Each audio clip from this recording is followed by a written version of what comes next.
if I'm going to get Tommy Fleetwood at 1/3 the ownership of Morikawa, well, I'll just make this really easy. If anybody who thinks Morikawa is 3 times more likely to outperform Tommy Fleetwood at DFS this week, you slip into my DMs and give me 3-1, and I'll bet any amount of money you want.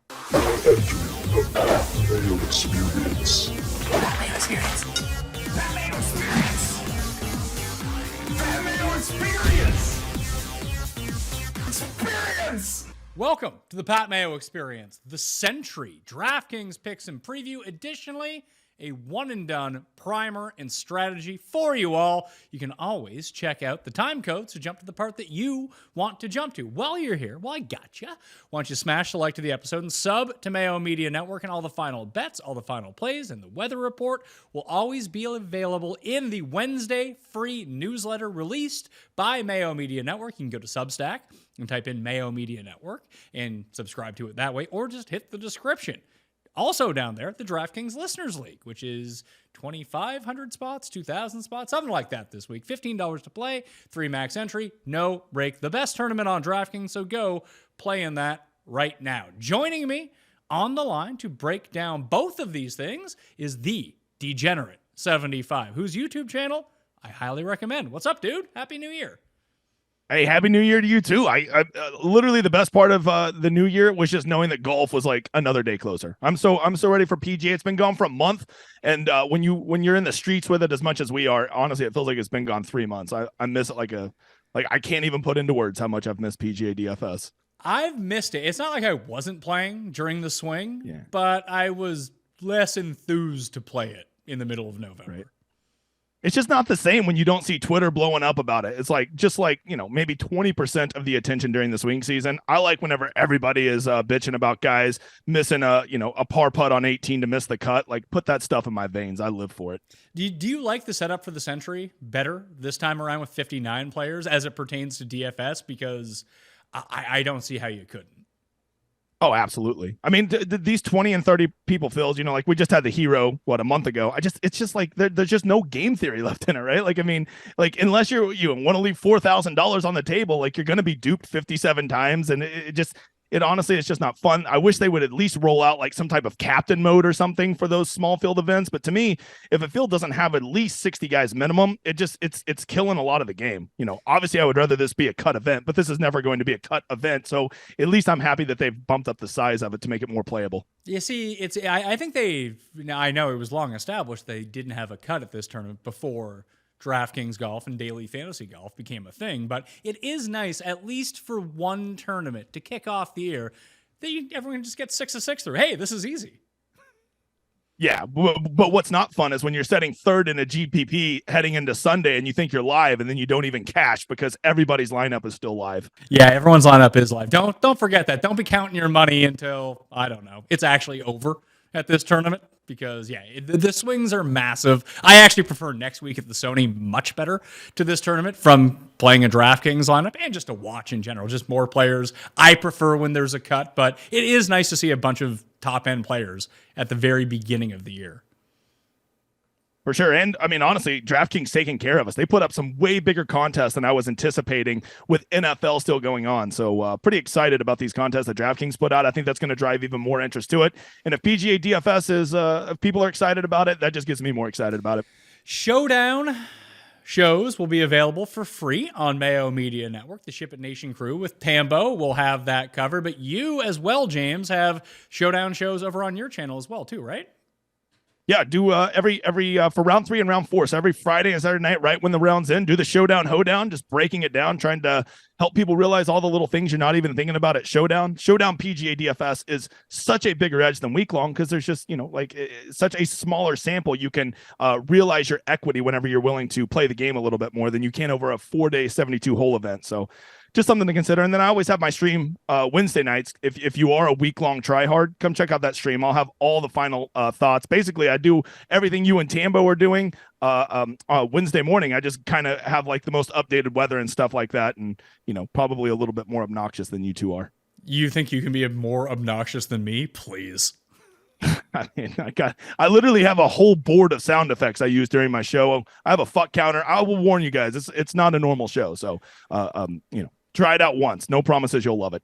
highly recommend that you tune in. So tune into mine in the morning, tune into James's at night, and boom, try to print the money going forward. You can also use all of the tools, especially for Showdown as well, at fantasynational.com. Fantasynational.com/Mayo will get you 20% off any of the memberships. I recommend the annual membership because it is the best bang for your buck. And right now, you can go January to January and make it easy on yourself. Fantasynational.com/Mayo. I want to start with one and done strategy for 2024. So if people don't know, a one and done is a type of fantasy league where you pick one player per event, and then you cannot use that player for the rest of the season. So you only get one shot with them, and you get the money they win in that tournament.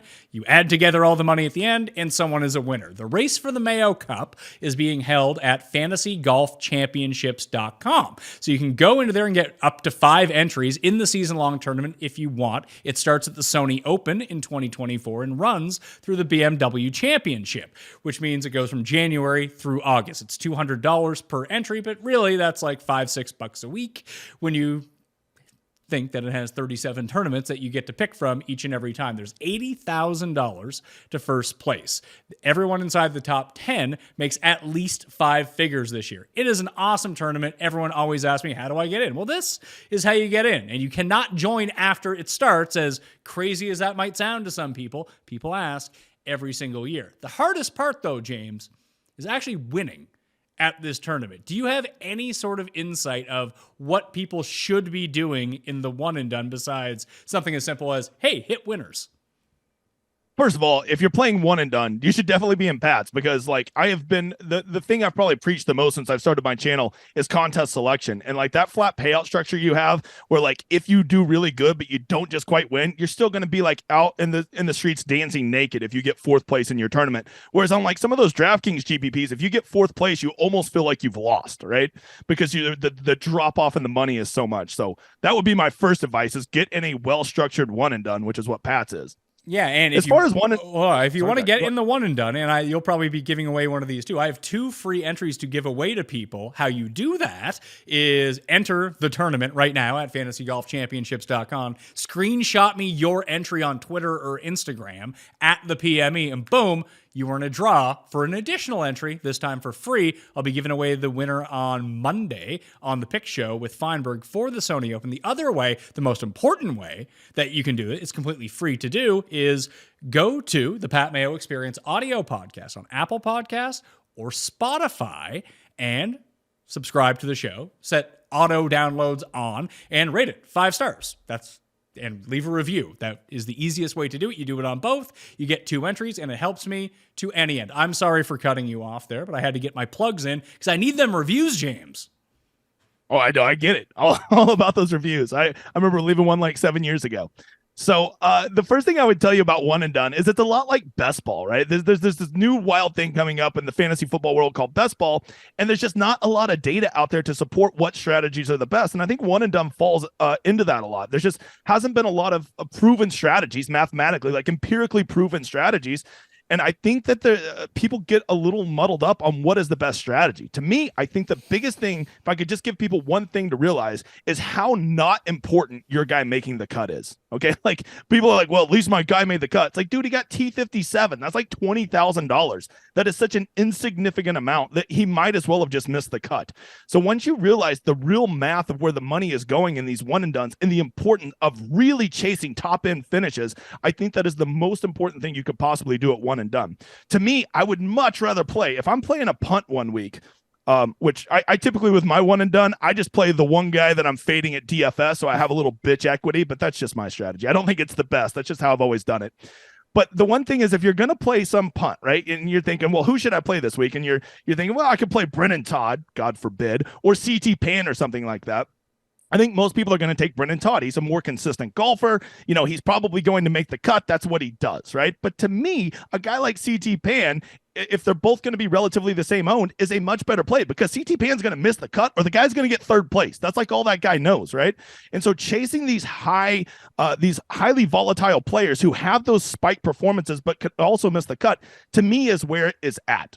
Of course, the one strategy that gets used the most that I do think is probably the most pertinent is when there is a high-end player that we know is going to be low-owned, right? Jordan Spieth is playing terrible right now. You could never play him at one and done. That is exactly the time to play him at one and done, because when you can get elite players at low ownership, I think that is the best strategy out there as far as top-end players. So those are the two big things that I consider when I'm doing one and done.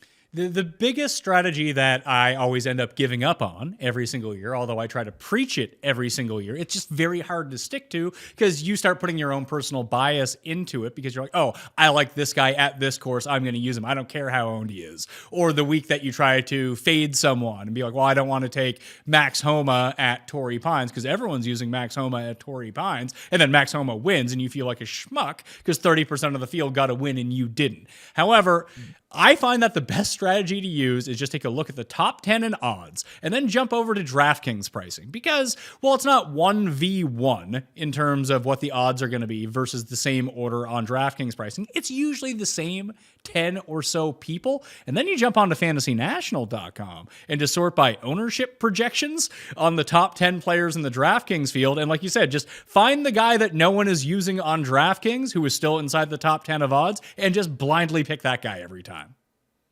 It'll pay dividends because the key is if you can pick 3 or 4 winners during the year, especially at lower ownership, the amount of leverage you get at that is so huge. And a guy like, you were using the example of Max Homa being 30% owned and winning that thing. You got to remember, even at the very best, he is maybe 10% to win that tournament and maybe 25% to finish in the top 5, right? And so that means 75% of the time that you are going to get dividends by fading him, because if people are going to use Max Homa and he gets an 8th place, that's going to be a solid payday, but it's not going to be anything that cripples you and that you can't come back from at one and done. And when you start to realize the math of playing a 30% owned guy like Max Homa and how rarely he's going to pay that off versus how many times he's not going to pay that off, I think there is a real advantage to being able to make bold fades whenever it comes to the chalky guys at one and done. So, for example, since we're not starting at the Tournament of Champions, the Sentry, we're starting at the Sony Open. To use the Tournament of Champions as an example for this, it's an elevated event. It has a huge prize pool.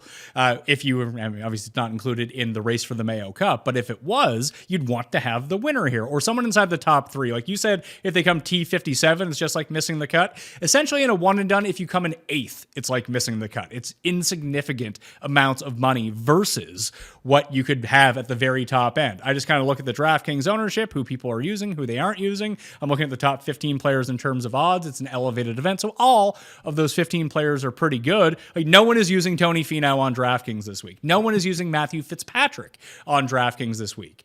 I don't love either one of those guys. I mean, I like Finau, I like Matthew Fitzpatrick, and they would probably be good pivot plays in terms of a DraftKings lineup. But for the one and done, legit, no one would be using them. Matthew Fitzpatrick seems like a perfect pick. Tony, I cannot believe you led with Tony Finau. He would definitely be my one and done play this week, right? The last time we saw him, he had a little bit of a pulse. This is a tournament that I think he enjoys being out there on vacation with the family. I think he's going to be relaxed. And honestly, I just think Tony Finau's due to kind of get back to being a legit top end golfer in 2024 after a pretty lackluster 2023. And the fact that he's going to be low owned, that literally checks every box of what I would want in a one and done play.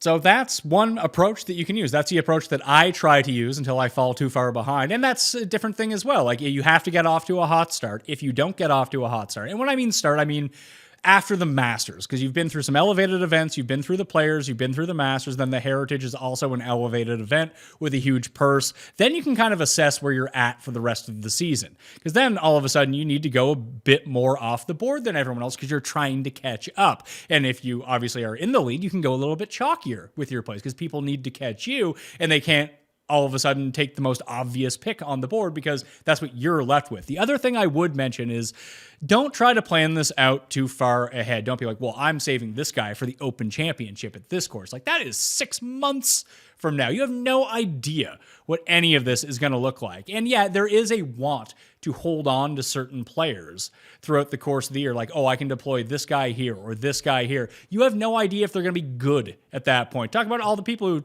held Justin Thomas and Colin Morikawa last year, James, towards the end of the season. Oh, I can have these guys as great leverage. Well, by the time you wanted to use them, they sucked.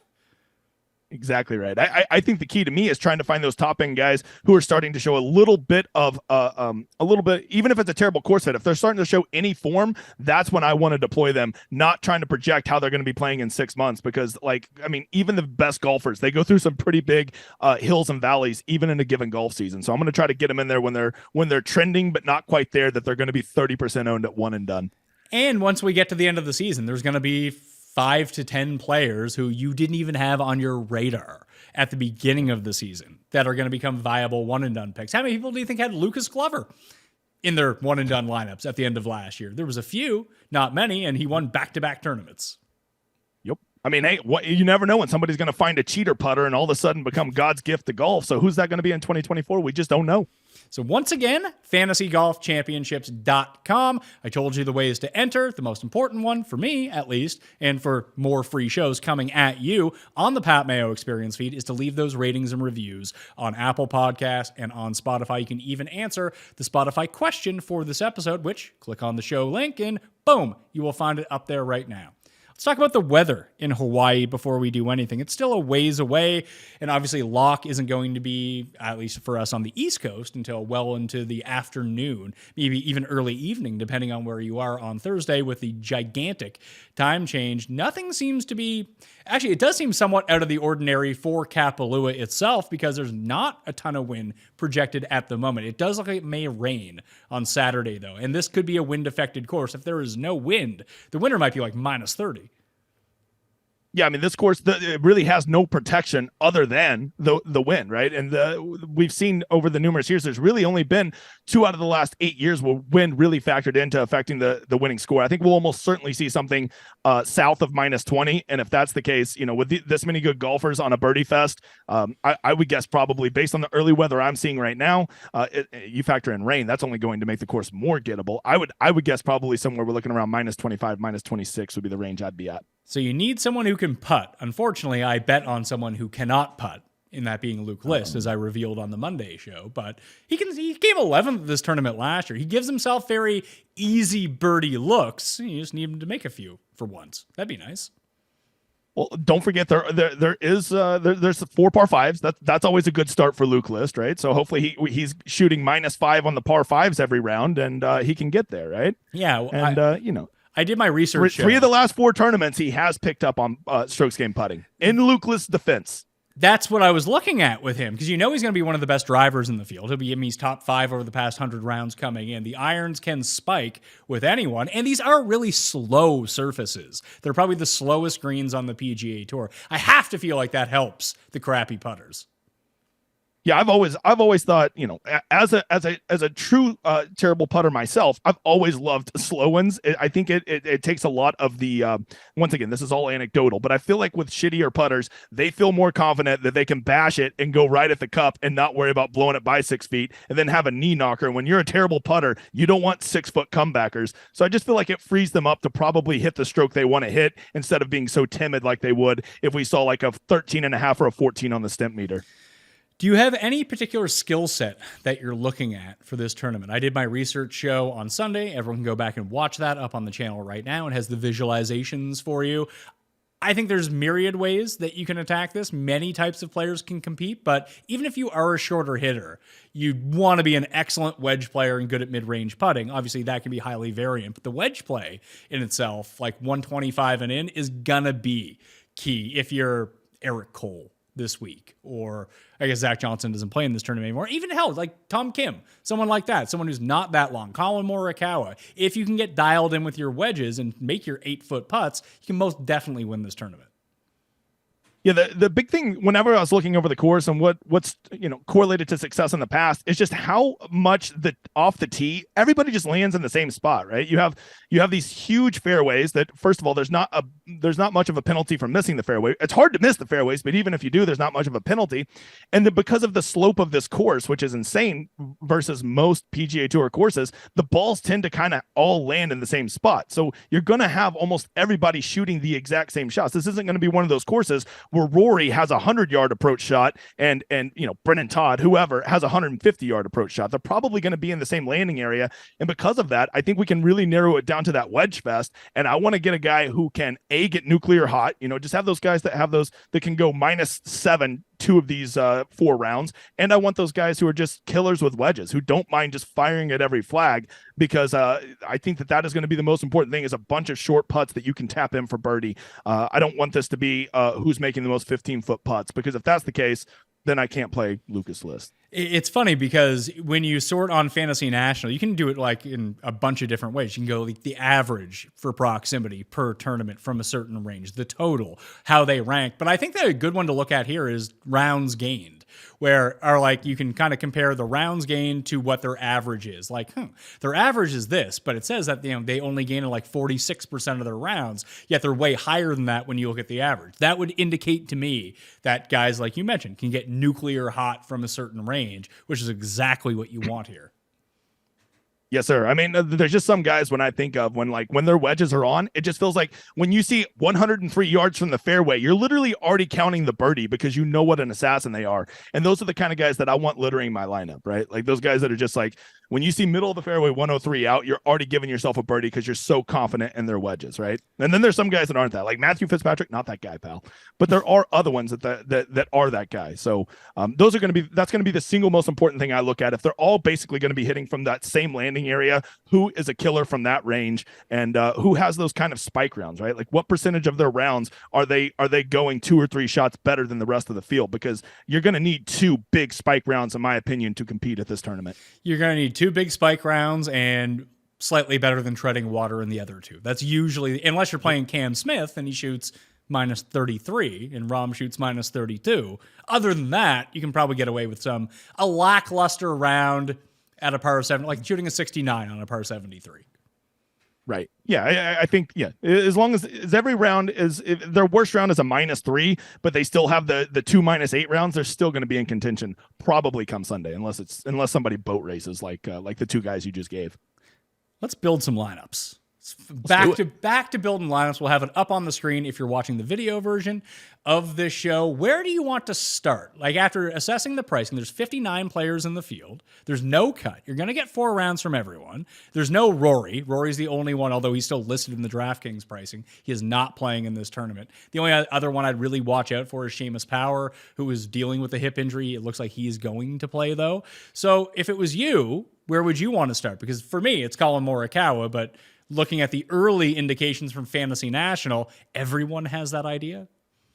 He'll be the most popular player. I bet. It's Monday right now. I would bet my right arm Colin Morikawa is going to be the most owned player, and I don't even think it'll be close. With the last time we saw him, he seems to be a guy that's really trending. We know this is a good course fit for him, and he has course history. We call that the holy trinity of donkey chalk, and he checks all 3 of those. So Colin Morikawa is going to be wildly popular. But once again, as I always tell people, if you're only playing PGA DFS and you think that the only way to be successful is always fading chalk, you don't get it. The real key to PGA DFS is determining which chalk is acceptable to eat and what is not acceptable to eat. And I will tell you that not playing Colin Morikawa kind of scares the shit out of me this week. He's played this event 4 times. He's never come worse than 7th. And he should have won last year. I bet Colin Morikawa to win. And sometimes trying to leverage off, sometimes I fall into the trap. It's like, oh, he's my one and done. I've bet him to win. And he's my anchor in a DraftKings lineup for all 50 of my lineups. That works like once a year, maybe. So diversifying a little bit makes a lot more sense. But would you lead your lineups with Morikawa? I mean, if we're talking he's the most expensive guy in my lineup, I would be open to that simply because I think that would be building your lineup quite a bit different than most people. Colin Morikawa is going to be wildly popular, but I think he's going to be wildly popular as the second or maybe even a third guy into a lineup this week. So if he's the most expensive guy in your lineup, I think that's a way that you could probably play Morikawa and still have a different roster construction than everybody else in the field. Well, let's try this 3 ways then. Let's try to build lineups where he is the most expensive player. We'll build lineups where he is the second most expensive player, and one where he's the third most expensive player, going full on stars and scrubs, which I would guess would probably still be pretty unique if he was your third most expensive guy at 9,100. For sure. So I guess if he's going second, were we going to start? Which one did you want to start with? Let's start. I had an idea of who I wanted. Okay, let's start with the chalkiest one because I think that he's easily the second man in on most lineups. So let's try to do it that way, where we're going to start with probably the most popular top end guy, and then go with Morikawa as number 2. Do you think it will be Cantlay, Hovland, Xander, one of those 3 guys? I think all 3 of them will be very highly owned, far more than Scheffler at $11,000. But I would play Scheffler. I'd play probably Xander, then Scheffler, then Cantlay, then Hovland. That'd be my preference for those guys. I would agree with that order. And I can tell you, I feel very confident Xander will be the most popular of those because I just know at a course like this, first of all, you got the no-cut narrative. We all know Xander is a no-cut god. And then his course history here is just like otherworldly, right? Other than the WD last year, Xander is just a killer at this course. So if we're wanting to go with like who is probably the best play on paper, it probably is Xander. If I had to like bet my firstborn child on somebody, it'd be Xander. But when you start Xander and Morikawa, you are literally going to be playing 4v4s versus like tens of thousands of people, depending on what contest you're in. Now, if you're okay with that, that's fine. If you want to get different down low, you can. But Xander Morikawa, in my opinion, will certainly be the most popular start to any build this week. Well, let's see if we can build the most popular lineup then. We'll start Xander. We'll start Morikawa. There's 7,700 left for each of your final 4 players. Where do you think the people go after that? Aubert?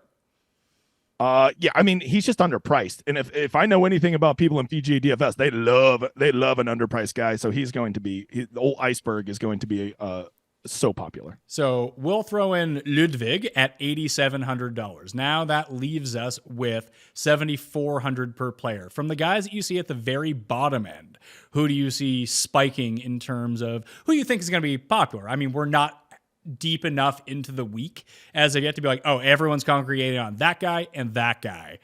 But it does seem like Cameron Davis is going to be pretty popular at 71. It's exactly what I was going to say. Like when I started doing like, who am I feeling this week? The first guy that jumped out to me was Cam Davis. I'm like, I'm going to be so sneaky with Cam Davis. And the more I looked, I was like, this guy is going to be absolutely the biggest chalk in the 7Ks. So I would say he's a must play if we're going with the most popular build. If you can make him the 6th guy in your lineup, you feel so good about your lineup this week. You would, and you can do that because now we've opened it up. We have 7,500 remaining. Like you could easily go Thigala, Eric Cole. Like that works, I think, actually. And it does. On the dot. They'll spend all of our money. So that would you say that this is probably going to be the most common lineup? I think so. Like if that one's not duped at least 20 times in the main, color me shocked. Do you like Eric Cole this week? I mean, Eric Cole's just one of those guys that I just made a deal with myself a long time ago. Just play him at Showdown, and you're going to have a lot happier life because over 4 rounds, he just always has like one donkey dick round that drives me nuts. But he still is going. I promise you, he's going to have 2 nuke rounds because that's just what Eric Cole does. And so I've just always found that he comes in too owned at week long for my taste. And if I'm going to fade chalk, it tends to be Eric Cole chalk that I'm fading. Okay, so I'll enter this lineup.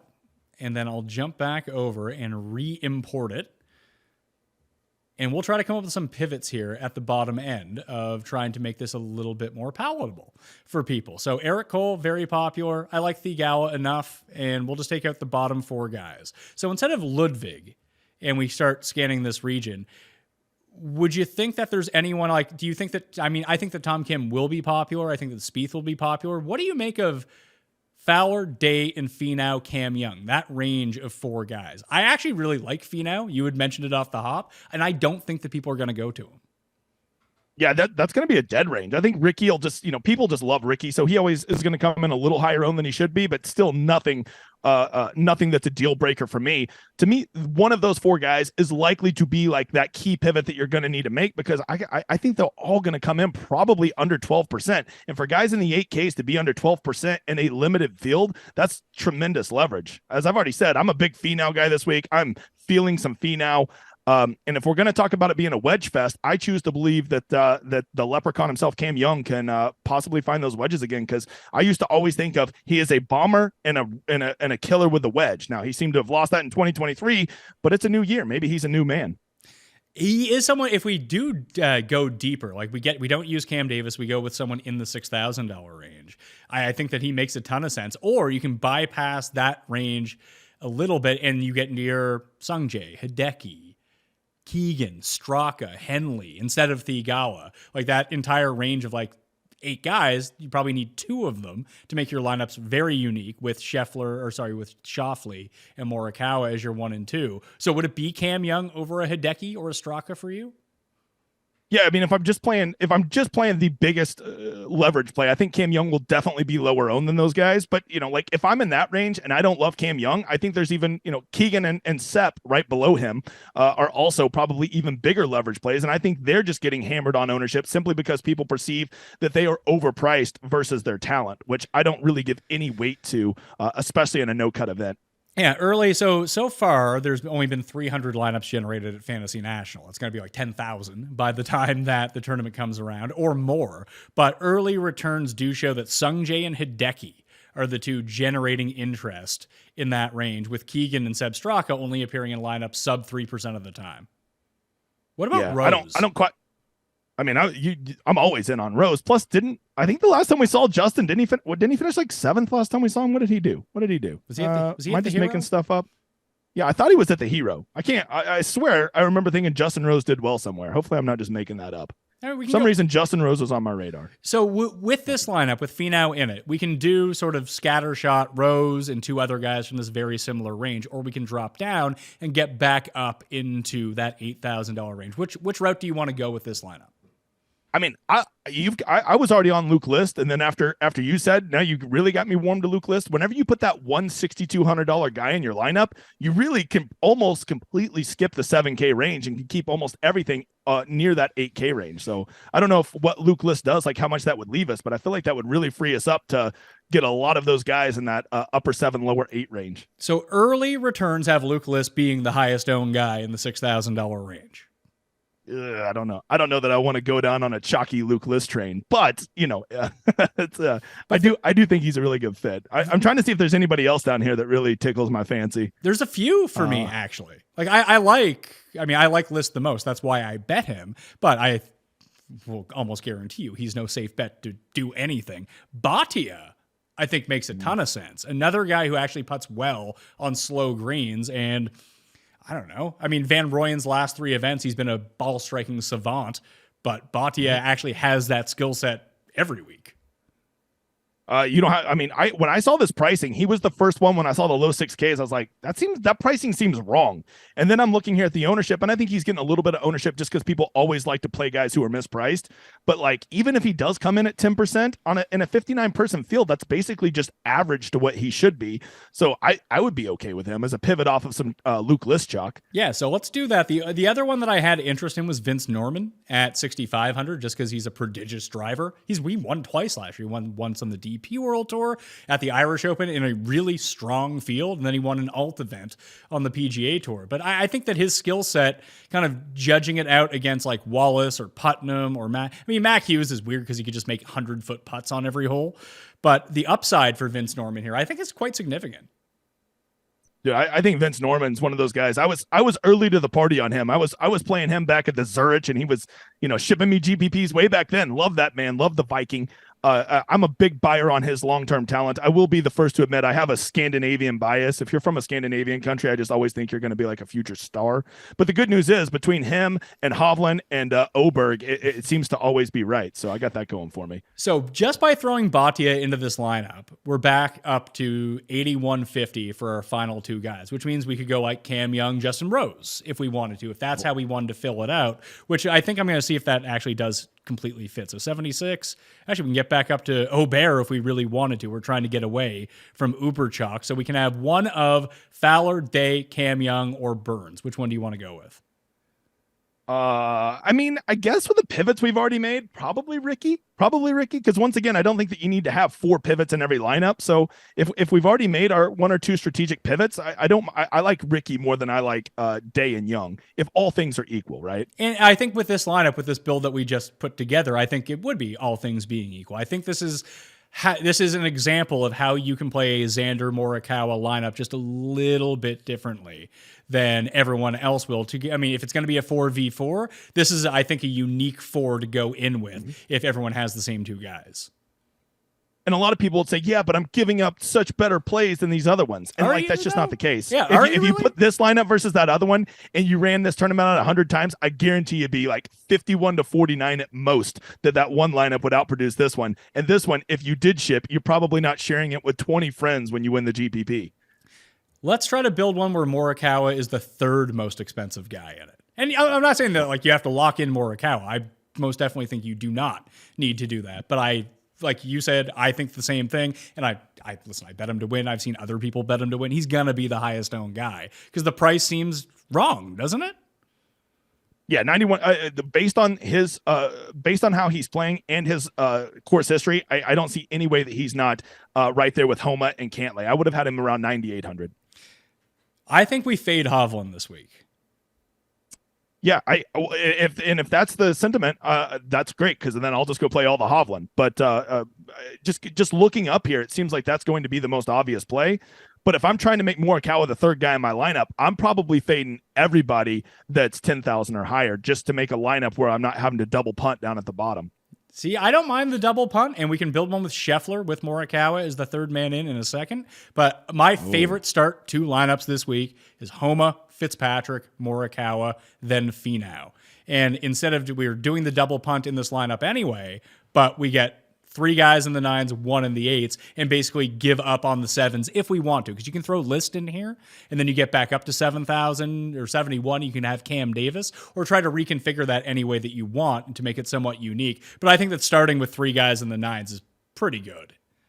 Yeah, for sure. If you like, to me, yeah. So you said it was Homa, Fitzpatrick, and Morikawa, right? Correct. Yeah, I'm in on those 3. I thought, but didn't you say Scheffler and then still have Morikawa as the third? I'm going to need to see that build. That's going to be interesting. We'll try to figure that. Finau as the 4th man wouldn't be the one, but you could even kind of rejig this a little bit. If we lose Finau, Rose was a name that we kind of popped up and mentioned. So we throw Rose in, then we have 7,100 for our final 2 guys, which means we can go double bullets here at the bottom. Like I like Kitayama. Do you have any take on Kitayama? Because I like him a lot. I mean, I don't have a particular take on him this week at this tournament, but just generally speaking, I'm always higher on Kurt Kitayama than like almost anybody. I love the dude. So what we can do is go make it a little bit different. We can put Rose in that Finau spot with Morikawa, Homa, and Fitzpatrick, then on to Rose, and we can finish off our team with Theegala and Vince Norman. Yeah, I'm in on that. You know, I'm the easiest guy in the world to sell Theegala on. I'm a Theegala slut.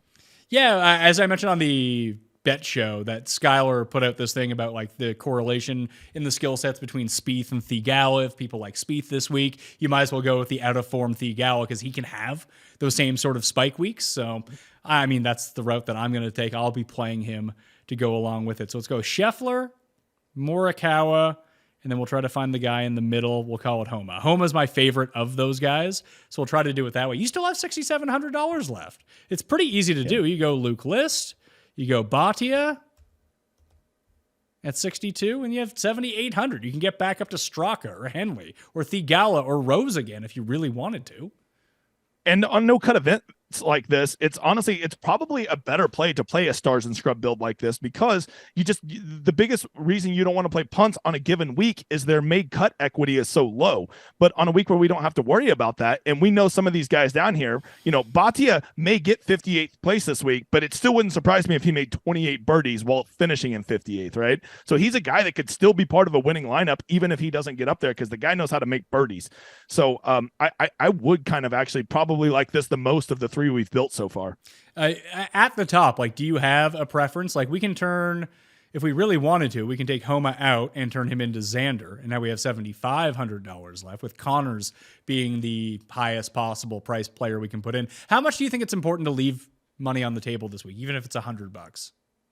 Yeah, so the easiest answer to this is just simply look at just go look at your product ownership. It's where you multiply the ownership of of all 6 of your guys. And if you find that like 3 of your guys are probably 30% and 3 of your guys are 10%, I think that you're going to almost certainly want to leave some money on the table because once you do that product ownership and you multiply those, you're going to find that you're very likely to be duped not only 5 or 10 times, but maybe up to 50 times depending on what contest you're in. So I would really consider like the ownership of each individual player. But at the same time, if you have 3 30% 30% owned guys, and the last 3 guys in your lineup are all 5% owned, that lineup is very, very likely to be dramatically different. And you wouldn't need to leave a lot of salary on the table, because just having, those guys at 5% and lower in your lineups make your lineup so completely different than the field. I don't think you need to get cute trying to leave $1,200 on the table.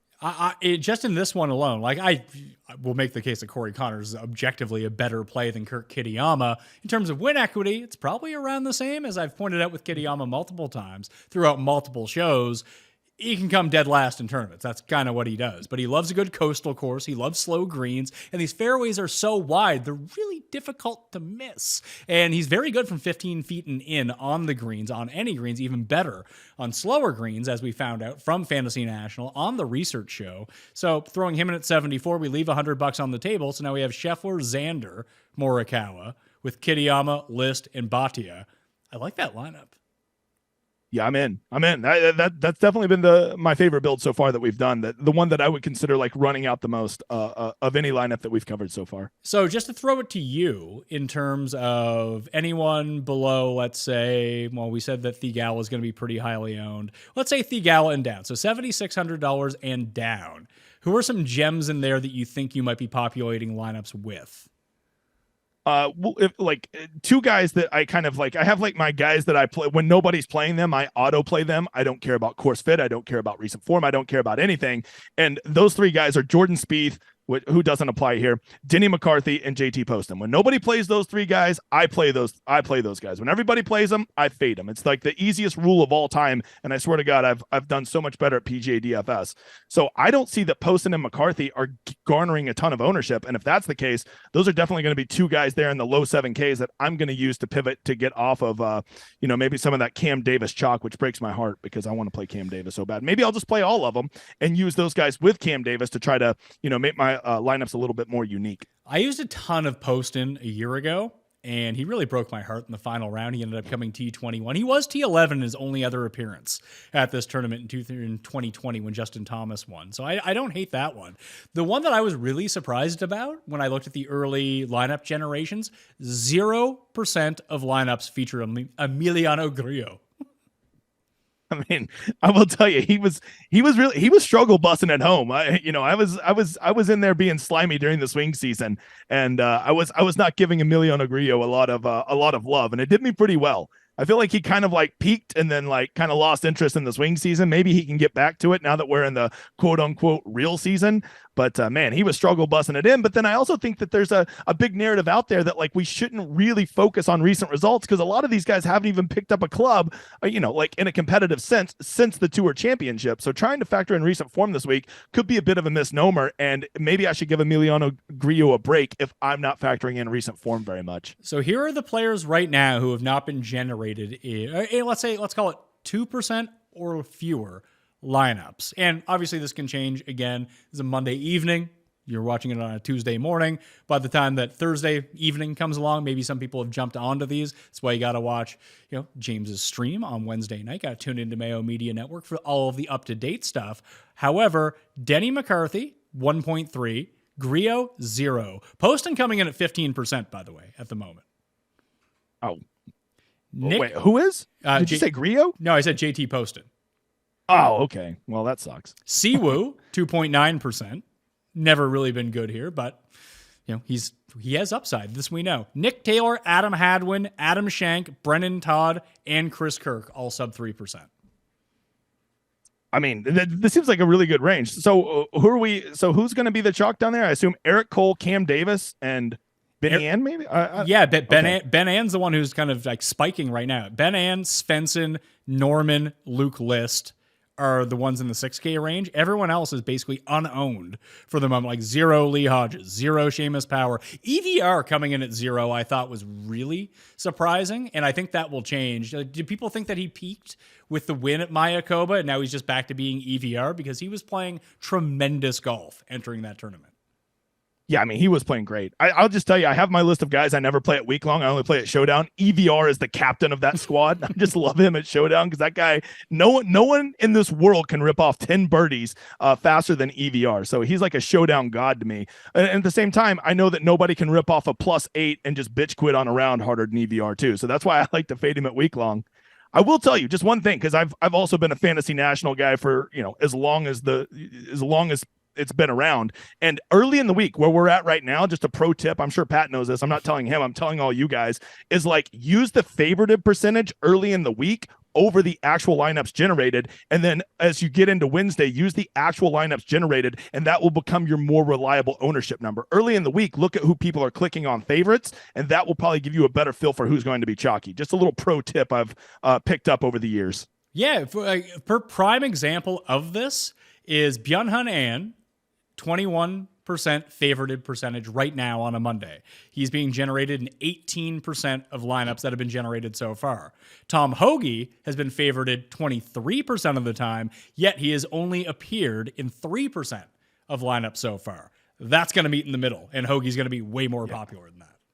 For sure. Yeah, that could just be like 2 or 3 guys just doing a 150 set and just putting Benny Ann in like 80% of them, right? That could really be making the numbers flawed, as it's the holiday and not a lot of people have probably been generating lineups yet. So, that's just something that you learn when you've been doing this for a long time. The favorited percentage early in the week is a much better indicator of who's going to be popular than the actual lineups generated. But by Wednesday, I think that the lineups generated is probably a better number. So thinking about it right now, after seeing the favorited percentage and even in correlation with calculated ownership and the lineup generated percentage, which are the 3 columns on fantasynational.com/Mayo for 20% off. Hadwin, wedges, putting, why not? I'm in. I was excited to see Hadwin and Nick Taylor coming in surprisingly lower than I thought, because I just always like those dudes at a birdie fest. I mean, like, I'll never forget Zurich is going to be a birdie fest and Hadwin and Taylor are playing together. I might as well be in heaven, right? I just love those guys at birdie fest. I don't typically love Hadwin at grinder courses. That's just my perception of him. So when I see Nick Taylor and Adam Hadwin, the Canadians, on a birdie fest course, I'm always in, especially if they're low owned. Hasn't really been a good run for He was second at the Shriners to Tom Kim. Maybe that's sort of a correlation lineup you can go. You can go with Tom Kim. Another guy I do like this week, but it seems like a lot of people are going to be on Tom Kim. Pretty good price at $8,900 as well. One of the highest favorited percentages of the week. It's funny with Scotty. Like, Scotty is the highest of any player. Even actually Morikawa is at 83% earlier in the week in terms of favorited percentage. Scotty's actually number 2. But I don't think that the ownership will end up catching up to him, because everyone will want to use Cantlay, Hovland, and Schauffele. Mm-hmm. I agree. I think Scheffler is actually going to come in at pretty reasonable ownership. I would be very surprised if he's over 20 or 25%, which may sound high, but on a 59-person event with him being the highest priced player, which just naturally lends ownership because we know people spend their salary, I think you're going to be surprised how good of an ownership price you're going to get Scotty at for a guy that literally the last time we saw him was just looking like badass Scotty. The 3 guys in the 9K range that are going to come in under-owned. I've already said I like Fitzpatrick the best, but I want to throw it to you. Wyndham Clark, Matthew Fitzpatrick, and Brian Harman, all criminally going to be under-owned versus, or at least relative to the players around them. Do you have a lean on 1, 2, 3 of those guys, or are they just kind of like, eh? So first of all, you got to remember, people aren't not playing these guys because they're bad players or they're not a good course fit. People are just simply applying who is the better player, and they see, why would I play those 3 guys when Tyrrell Hatton and Morikawa are definitively better players than them? I think the general public would agree with that. Why would I pay more for worse players, right? And so when that happens, and I think this is a big soft spot in the industry, is I think that's all the more reason to play these guys, because they are mispriced and because they're overpriced. That's the number one reason that their ownership is being kept down, not necessarily because they're not a good course fit or they haven't been playing well, simply just because the perception of their price. And so because of that, this is like the ultimate pivot range to me. And if I'm ranking these 3, I'm probably going Wyndham Clark number 1, because Wyndham Clark is a dude who can get roo-roo hot. And as I've already told you, I think you're going to need to have at least 2 nuclear rounds. Matthew Fitzpatrick is a guy that, I still face that problem of just wanting to play him at grinder courses, right? Anytime I think it's going to be like a minus 18 or lower to win, I'm out on him. And I have that same problem with Brian Harman. But if I'm just playing the game this week, I would probably go Wyndham Clark 1, Fitzpatrick 2, Harman 3. If I throw Fleetwood into that mix, I mean, talking about an under-owned Fleetwood is blasphemy. That never happens. But being sandwiched between Morikawa and Tom Kim, I think it's going to happen at $9,000. Do you like Fleetwood better than any of those 3 guys? I'm always in on Fleetwood. Fleetwood is a guy that I used to, have that same British stereotype of he's only good at grinder courses, but like I don't know that that's the case anymore. I think Tommy Fleetwood is kind of turned into a guy that can compete at these birdie fests and can do just fine. So if I'm going to get Tommy Fleetwood at 1/3 the ownership of Morikawa, well, I'll just make this really easy. If anybody who thinks Morikawa is 3 times more likely to outperform Tommy Fleetwood at DFS this week, you slip into my DMs and give me 3-1, and I'll bet any amount of money you want. At Degenerate75, if you want to slip into those DMs, or to send them a head-to-head on DraftKings. What's your DraftKings handle? Modest 75. There you go. You're going to lose all the money when Morikawa wins, I think. Well, they got to lay me 3-1, so I'm going to feel, I'm going to feel pretty good. All right, so after we've gone through all of that, we've talked through, the lower own, the soft spot, the pivot plays. Let's try to build one definitive lineup, a GPP lineup that we really like, be it for, let's call it a single entry or a 3 max that, isn't the most outrageous lineup in the world, but this is how I want to end this episode. And I'll let you build it, and we can talk it through based on everything that we've spoken about so far. So I feel like so many people, when they build these lineups, they always start up top. And I have found that my success at PGA DFS has come since I've inverted that process. I like to build from the middle or bottom up and really do it that way. Everybody spends all their time debating, should I go Scheffler, Hovland, Xander, or Cantlay? And what I like to do is I like to go pick the guys that I love in the middle, make my commitments there, because that's where you're usually going to get the leverage, is getting that $7,500 guy at 8%. That's going to make way more difference to you than what 25% owned high owned guy you play. So if I'm looking for the ultimate leverage guy that's kind of in the middle of the pack that I want to start my lineup with, I want Tony Finau. All right, starting with Tony at $8,400. Really sticking to the commitment of being a daily fantasy golf tout, James. Tony Finau. I got to do it, man. That's how my brain is wired. I'm trying to get more into the betting, but we can only handle what I'm like Pavlov, right? I'm a dog who's trained. When I see these golf salaries and stuff, I just have to go straight to my DFS mind. And I've been doing it for so long, it's second nature now. So we have a guy at basically the average salary of Finau. So we can still do whatever we want in this lineup. Did I sell you on Hadwin versus some of those other guys, or did you want to go lower or higher than that?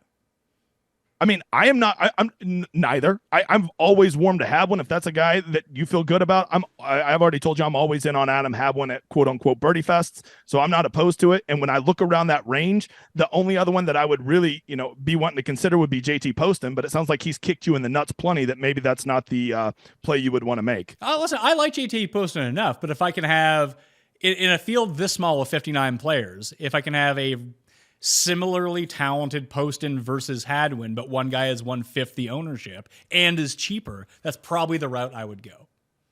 I'm with you, coach. All right, so let's go. Adam Hadwin in, player number 2. So Finau and Hadwin, we've already lost all our money for the week, so I suppose it doesn't matter because we're playing these two jabronis. But we have $86.50 left for the 4 players. Now, what do you want to do here?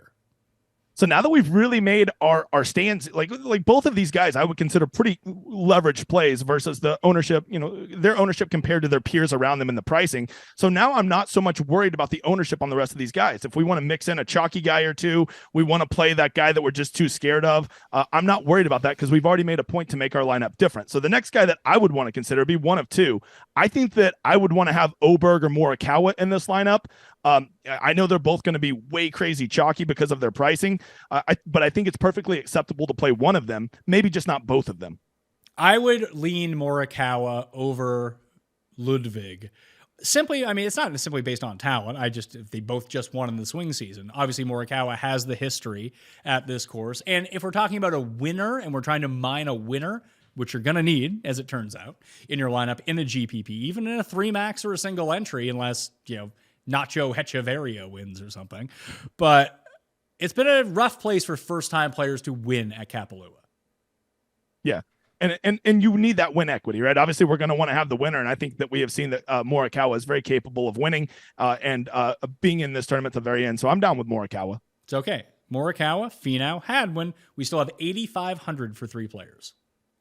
Man, so we don't even really got a punt. So now it really just becomes, do we want to put a stud in there and then maybe go get a lower end guy? Or are we just trying to go 3 very solid guys here? And I'll follow your lead on that one. No, I'm throwing this is your lineup. I'm throwing it to you.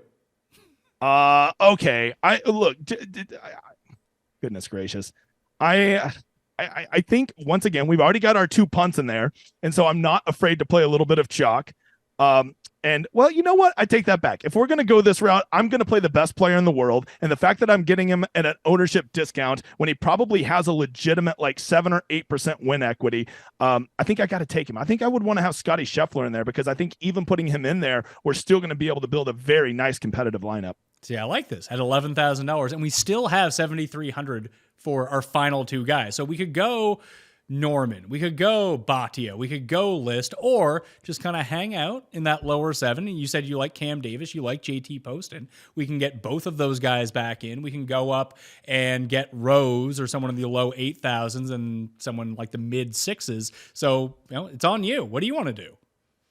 You said 7,200 left per player? 7,250 per player. So 71.73 works. Okay. Yeah, I mean, I don't hate that. I'm already pretty warm. I love that little range right there. That low 7K range. I'm going to have some, I don't mind Kitayama. I don't mind Denny, Poston, and Cam Davis. That's just a really good range right there that I want. So the only question I would have is, so if we have 7,250, so if we put in Norman, we can get back up to 8,000. If I'm doing my math right, I don't really want Hideki. We get to 8. So yeah, that would leave us with either Hideki, Keegan, Straka, Henley. Thigala, Rose. Like if you want to leave a bunch of money on the table, that's a route you could take if you want to. We don't have to. Yeah, or wait, could get back up to Cam Young if we went with Luke List or Bhatia, right? Cam Young, yes, you could have Luke List or Bhatia on the number. That's what you're feeling? I gotta hate Cam Young though. What do I do about that?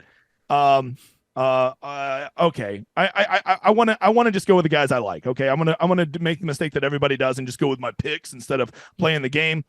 So I will, I would probably want to finish it with like Poston and Cam Davis or something like that. So you can go Cam Davis, and now you could have Kitayama, Cole, Denny, English, Griot, Poston, Siwoo. Any of those guys is the last man in. We'll stick with Poston. We're going to go with the Postman. Postmaster General and was the last Davis. man in with Cam Davis, $200 left over. We are playing that in the $5. Don't dupe me, bro. And we'll be fine. Don't dupe me, bro. Going forward. All right, that's it. That's the first DraftKings show of the year. This is fun, man. I love it. I love being on here every time. This is fun. I'll drop everything. Holiday, big guy don't care. He's going to come be and hang out with Pat. So did you get your entries into the one and done yet? Tell me yes. I have. I've got mine. Not only am I doing one for me, I'm actually going to do some giveaways where I'm going to buy them. And, I'm not a poor. I do a lot of giveaways. And I'm going to let people build them with me. So we'll do it. We'll track it together the whole season. We'll make our picks together. And I split all my profits 50-50 with them. People love building lineups with me for some freaking reason. So just a great way to support the one and done, your one and done, which I think is awesome with the payout structure, and just a way to give back to my community who has been beyond awesome for me. You are fun to build lineups with. I can confirm that after the last hour. I appreciate that. You're fun to build lineups with too. Oh, thanks, buddy. So what time does your Wednesday live show go, and what time, generally speaking? Because obviously for this one, because I was talking to Tambo about the showdown shows, I was like, just do it the next morning. Like, people don't want to wait up till 3 a.m. for a showdown show. People will just watch it the next morning anyway. Yeah, so the Wednesday stream is definitely my most popular show. I always do it 7 o'clock. That's in the Lord's time zone. For all of you who don't know, that's Central. So I think for most of you, that'll be 8 o'clock Eastern. And I believe that'd be 9 o'clock for Pat. He's way out there. He's like out there where the Titanic sank. I am actually. The Titanic graveyard is literally 7 minutes from this door. See? Geography king right here. And then the showdown show, obviously it's going to be a little bit later this time of year because they're way out there and they're not finishing till late. But I literally just tweet it out and I say going live at this time, and it's always right as the round ends. Try to get that information out. I do it live. You can be there, answer Q&A. I give away some tickets, for liking and subscribing and shit like that. And then there's always the replay that's available. If, like Pat said, you can't watch it till the next morning, that's when a lot of people do watch it. But some people like the live, some people like the playback, so you can have it both. And I just go on as soon as the round ends. Round 3 and round 4. Round 2 is only for the paywall because honestly, that's a pretty big advantage on round 2. For sure. And you're always using fantasynational.com, right? I do. I run my model through Fantasy National. I've always used it. I like literally other people are like, have you tried this one? Have you tried this one? It's like, bro, I don't want to learn another one. Like this is just it. This is the one I know. This is what I'm going to do. I can find everything I need quickly. Look at the stats I want. Run the model I want. I love the mixed condition model where I can do, I only want to see how your approach has been recently, but I want to see your long-term putting, and I still want that all in one model. To me, that's the one feature that really, in my opinion, separates it from the other databases in the industry. Well, there might be something coming very soon that separates it even more, James. So be on the lookout for that. And anyone who is a member at fantasynational.com should have first crack at that. fantasynational.com/Mayo to get yourself 20% off. You just do the weekly, just to dip your toe into the water to see how much you like it. I don't want to guarantee that you'll love it, but you're going to love it. Trust me on that one. I'm Pat Mayo. You can follow me at the PME on Twitter. You can follow James at Degenerate75 as well. Also on YouTube, Degenerate75 to get all of those shows. We'll have the free showdown shows after round 1 and round 2 from the Ship It Nation crew, Tambo and Hoop and all of their gang up on Mayo Media Network as well. So please tune into all of the fun golf content, except for the newsletter too, and playing the DraftKings Listeners League. I'm Pat Mayo. Thank you for watching. I'll see you next time. That Mayo experience. Experience.